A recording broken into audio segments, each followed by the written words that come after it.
இது ரொம்ப கஷ்டமான கால்குலேஷன். உங்களுக்கு புரியுதா இல்லையான்னு சொல்லுங்கள். நம்ம எல்லாருமே பிஎஃப்காக ஒரு அமௌண்ட்டை மாதம் மாதம் கான்ட்ரிபியூட் பண்ணுவோம். அந்த பிஎஃப்காக ஒரு அமௌண்ட்டும் இன்ட்ரெஸ்ட்டாக பே பண்ணிட்டு வருவாங்க. அந்த இன்ட்ரெஸ்ட்டை எப்படி கால்குலேட் பண்ணுவாங்க அப்படின்னு சொல்கிறது தான் இந்த வீடியோவில் நான் உங்களுக்கு தரப்போகிறேன். ஃபர்ஸ்ட் எடுத்தோன்னே ஒரு ஃபினான்ஷியல் இயர் வந்து ஏப்ரல் மாதத்தில் ஸ்டார்ட் ஆகும். நெக்ஸ்ட் இயர் மார்ச் மாதத்தில் தான் முடியும். அப்போ ஒரு மாதமும் எம்ப்ளாய்ட்டு ஒரு பிஎஃப்காக அமௌண்ட் பிடிப்பாங்க. அது இல்லாத கம்பெனி சைட்லேருந்து பிஎஃப்காக ஒரு அமௌண்ட் போடுவாங்க. பென்ஷனுக்காக ஒரு அமௌண்ட் போடுவாங்க. அப்போ டோட்டலாக பிஎஃப்க்கு போகிற அமௌண்ட் பார்த்தீங்கன்னா இப்போ எம்ப்ளாய் சைட்லேருந்து 5000 ருபீஸ் போகும். எம்ப்ளாயர் சைட்லேருந்து ஒரு 3000 2000 ருபீஸ் இபிஎஸ் கொடுத்துறாங்க. அப்போ டோட்டல் பிஎஃப் வந்து 8000. இது வந்து மந்த்லி போட்டு வருவாங்க. இப்போ கவர்மெண்ட் வந்து ஒரு இன்ஃபர்மேஷன் கொடுக்கும். இது மாதிரி வந்து பிஎஃப் இன்ட்ரெஸ்ட் ரேட் வந்து 8.8% வச்சுக்கோங்க அப்படின்னு சொல்லிட்டு. அப்போ என்ன பண்ணுவாங்கன்னா 8.8% டிவைட் பை 12, அதாவது ஒரு இயருக்கு 12 மாதம் 12 போட்டிங்கன்னா 0.73% வரும்.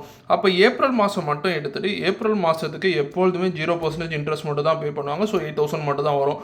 அடுத்து மே மாதம் எடுத்திங்கன்னா ஏப்ரல் ப்ளஸ் மே 8000 + 8000 16,000 16,000 into 0.73% இங்கே கால்குலேட் பண்ணாலும் அது போட்டிங்கன்னா இன்ட்ரெஸ்ட் அமௌண்ட் பார்த்தீங்கன்னா 116 ருபீஸ் வரும்.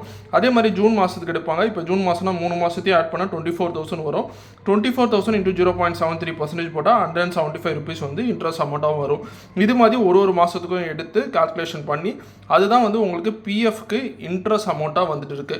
இந்த பேசிக்கான இன்ஃபர்மேஷன் எல்லாரும் தெரிஞ்சுக்கோங்க. புரிஞ்சுதா இல்லையான்னு சொல்லி கமெண்ட் பாக்ஸில் டைப் பண்ணுங்கள். தேங்க்ஸ் ஃபார் வாட்சிங் video. And by from Manikandan.